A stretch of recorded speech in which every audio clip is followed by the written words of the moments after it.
Welcome to Would You Gaming, the podcast where we try to keep you all up to date on all the latest in gaming news while bringing you interesting topics along the way. I want to take this opportunity to talk to you all about the recent Pokemon Presents that we got this morning around 9 a.m. Eastern Standard, covering a little bit of everything Pokemon. It was about an hour long, so it was a bit, and there's a lot to unpack there, so let's just begin. And at the start of it, if you notice the background there, you'll notice it was mostly Sinnoh region themed. I saw the Legends Arceus with the Stardo trio to the left there, and then I noticed there was also the limited edition Diamond and Pearl DS with those games in the background as well, if you were quick enough to catch that. We also saw Greninja, Scorbunny, and Sylveon. It'll be relevant soon. You'll know what I'm talking about, because we do know that Greninja and Scorbunny are in a recent game that was released, but Sylveon, what about that? And the only thing that really stood out to me as out of place was an airplane, but if we look at the Air Pikachu plane that we saw, the yellow one that they've shown that they're going to be having in the skies, that makes sense to us.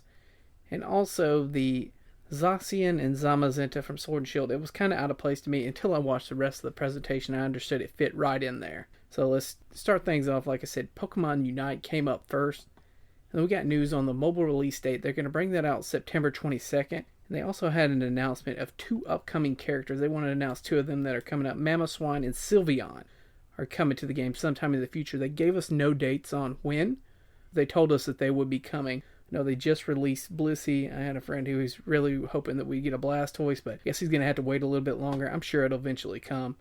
Like I said, they have so many. They could release a character every couple weeks and keep this game refreshed, new, and just up to date. Keep people coming back and wanting to see more of it, and wanted to play, just if nothing else, because your favorite character might come around next week. It also told us again, which was a little bit strange to me, that if you signed up on the Switch, you could get Zeraora, but you have to do it before the 31st. I guess they were just reminding us because there's a little bit over a week, maybe a week and a half until that time frame is up. And we will also be able to use that in the mobile version by linking our account there when that does come out. Also, a bonus based on the number of people who register for the mobile version.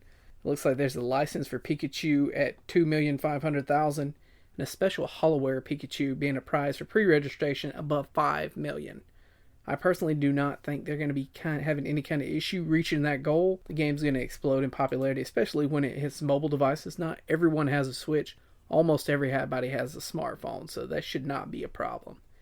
Next up, we got a little bit of information about Pokemon Cafe Mix, or Remix as it is now titled. It's getting a little bit of an update. There's going to be additional Pokemon and features released there. I've never checked this one out personally, but this revamp will be good for the player base. I almost forgot, there will be, of course, more options for dressing up your Pokemon, no doubt to link to either grinding or throwing money at the screen. Next up, Pokemon Masters EX celebrates 2 years, bringing with it when this anniversary, the ability to Dynamax, Signasuit, Leon, and Eternatus are added, and you will have the ability to team up with Hop and Zamazenta by completing the event. Players will also be able to scout up to 100 sync pairs at no cost. Just by the wording of that, I do not want to know what that costs normally. Can you say microtransactions? Also, 3 legendary events return as well, and we also have N and Reshiram coming August 29th with a special costume. A new story arc also begins on September 15th. You also get 3,000 gems for logging after today's event. Pokemon Go is going to get more Galar region Pokemon starting in August, complete with events for Zacian and Zamazenta. And finally, we get into the meat and potatoes, the thing that I was waiting on, like so many people. I was more before this presentation began. I was thinking, I'm ready for Diamond and Pearl. I'm not so sure about this Legends Arceus, but that may have changed after this. So first and foremost, we finally got some substantial news that I and others have been waiting on. We see the return of Super Contest, Secret Bases, the Grand Underground, as is now going to be called, Union Rooms, stickers on your Pokeballs, and Pokemon walking behind you. Yes, the same ability we gained access to in the Isle of Armor and Crown Dungeon DLC in Sword and Shield. All of that is going to be a part of Pokemon Brilliant Diamond and Shining Pearl. I must say the visuals look pretty good compared to the last reveal we got, and there's so much to take in. Apparently there will be areas, Pokemon hideaways as they're going to be called, that are only accessible from your secret base.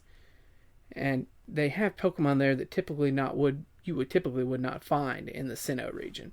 The Pokemon available in these areas change based on the statue that you have placed in your secret base. We saw how they had a kind of a Venusaur statue. They also had a Charizard statue there.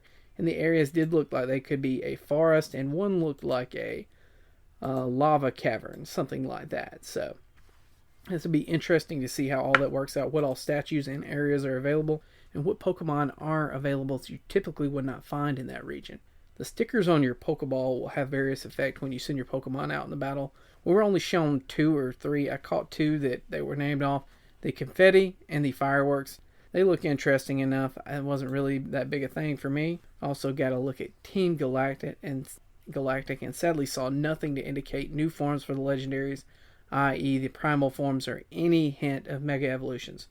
I did notice that it looks like we will see at least some wild Pokemon in the overworld, which is a nice feature to keep from Sword and Shield.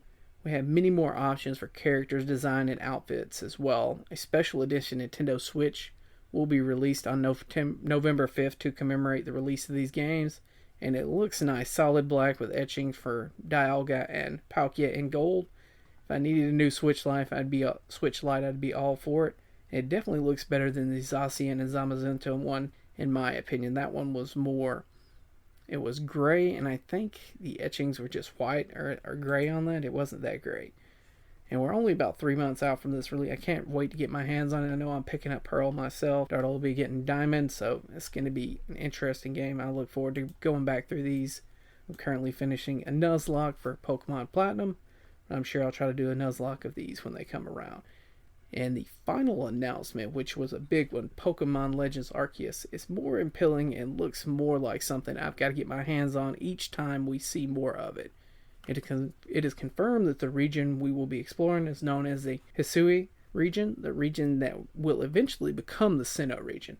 Jebel Life Village will be the base of operations for your main character, and you will be helping Galaxy Expedition Team, a team comprising characters from various other regions.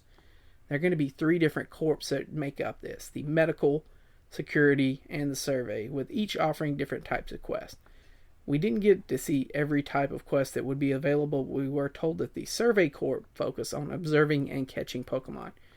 And in order to begin your missions, you would begin that at a base camp. At that base camp, you would either craft or purchase items before each quest that you would take out and use on that quest.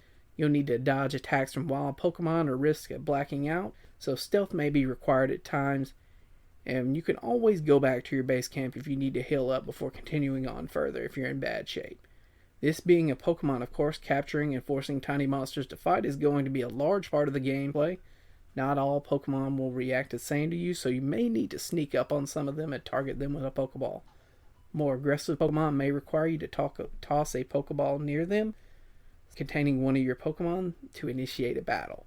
Depending on a Pokemon's speed and moves that they use, they may be able to attack multiple times in a row. And this is something interesting. So if you have a much faster Pokemon and you use a different style, a speed style, then you may be able to knock them out in a couple moves, or you can use the strong style. So there's 2 styles that are going to be coming out: the agile style and the strong style. Of course, agile style allows for the use of multiple moves in a row, but strong style makes you hit harder but lowers your action points. So it seems like action points are going to be something new in this game.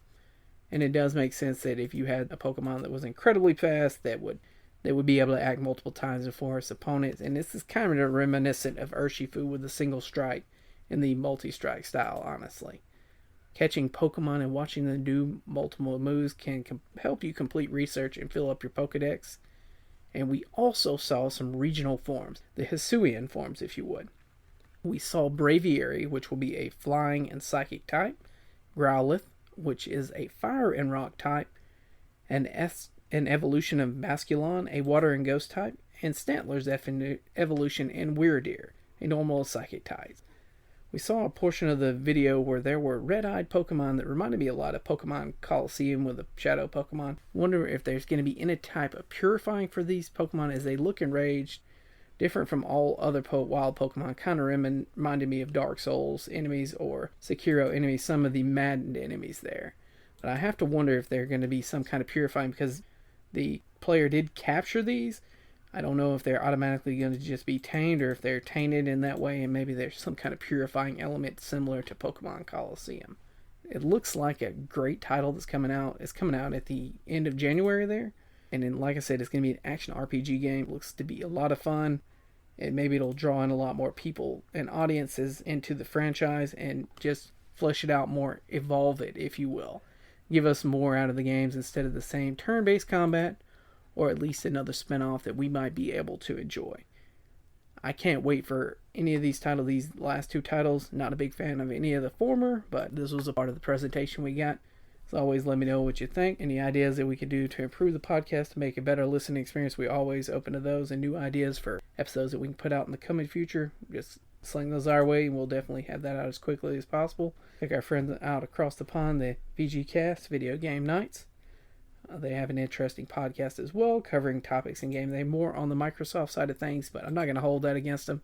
They do cover some interesting topics, and they recently did the Nintendo 3DS. As always, enjoy.